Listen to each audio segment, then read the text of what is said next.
양도세 완화론이 일자 더불어민주당은 초기부터 적극 진화에 나섰습니다. 부동산 정책이 오락가락한다는 비판을 피하기 위해서입니다.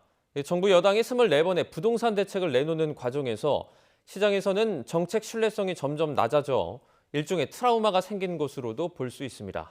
이대공 기자입니다. 셋째, 넷째, 다섯째 갖고 있는 분들이 사실 다주택자들이 주택을 매물로 내놓게 하는 것도 저는 중요한 주택 공급 정책이 아닌가 싶습니다.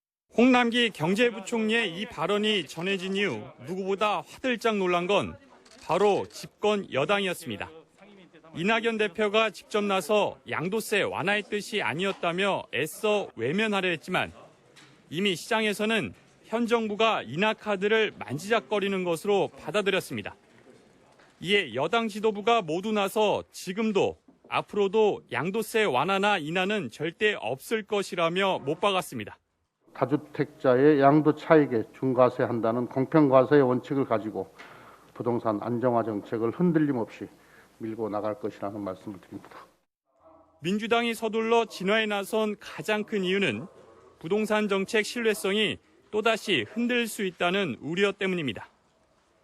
지난해 발표된 7.10 부동산 대책에 따라 오는 6월부터 양도세가 중과되는데 다주택자가 서울 등 조정 대상 지역에서 집을 팔 때 중과세율이 종전보다 10%포인트 높아집니다.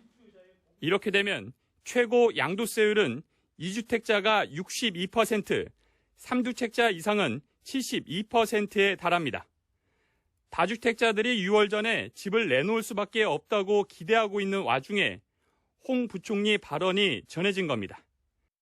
절대 공급 부족이 아니라는 기존 입장에서 선회한 데 이어 현 정부 부동산 정책의 근간인 세제 강화 기조에서조차 오락가락해선 안 된다는 절박함이 담긴 것으로 보입니다.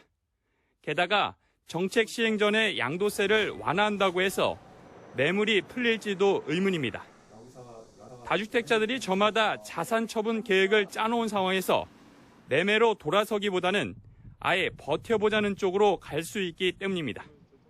증여, 친지간 거래 등으로 이미 포트폴리오를 재구성한 사람들이 많았는데 추가 매물이 나오겠습니까? 기껏 유예를 한다고 해도 다주택자들의 양도세율은 50%가 넘습니다. 수요와 공급이라는 두 축으로 이뤄진 부동산은 일종의 심리전이라는 말이 있습니다. 양도세 완화론으로 또다시 갈짓자 행보를 보이는 걸 집권 여당이 극도로 경계하는 이유입니다.